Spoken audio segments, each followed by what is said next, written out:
Praise the lord.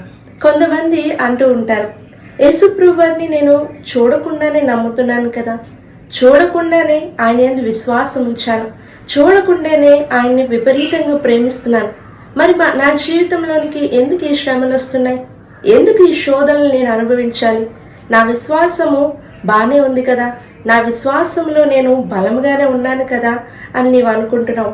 అయితే వాక్యం చెప్తుంది, సువర్ణము అంటే దాన్ని పరీక్షించినప్పుడు, దాన్ని అగ్ని చేత కాల్చినప్పుడు ఇంకా శుద్ధమవుతుంది కదా, ఇంకా పరిశుభ్రం అవుతుంది కదా, అలాగే నీ విశ్వాసము కూడా మరింత విలువైనదిగా, మరింత అమూల్యమైనదిగా మారులాగున దేవుడు కొన్నిసార్లు శోధనల్ని అనుమతిస్తాడు. దేవుడు ఇష్టపూర్వకంగా ఎవరిని శోధనలోనికి ప్రవేశింపజేయడు. ఎందుకంటే దేవుడే చెప్పాడు స్వయంగా, మీరు శోధనలో ప్రవేశించుకున్నట్లు ప్రార్థన చేయడి. నీవు ప్రార్థనా జీవితం సరిగ్గా ఉండదు, నీ వాక్యపు జీవితం సరిగ్గా ఉండదు, నువ్వు దేవుడితో చేసే సహవాసం సరిగ్గా ఉండదు, కానీ నీ జీవితంలోనికి శోధనలు రాకూడదు అని మాత్రం నువ్వు అంటూ ఉంటావు కదా.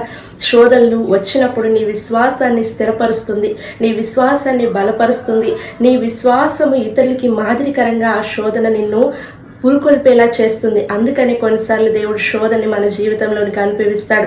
ఒకవేళ ఒకవేళ పరీక్ష కింద కూడా కొన్నిసార్లు నీకు శోధన వచ్చినప్పుడు ఆ శోధనలో నువ్వు నిలుస్తావా లేదని కూడా ఒక పరీక్షగా కనపడుతుంది.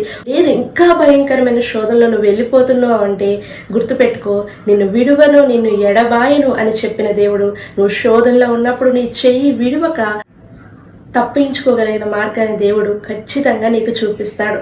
కాబట్టి నీ విశ్వాస జీవితంలోనికి శోధనలు అనుమతించబడుతున్నాయంటే మరింతగా దేవుడికి నువ్వు చేరువ అవడానికే తప్ప దూరం అవడానికి మాత్రం కాదు సుమి.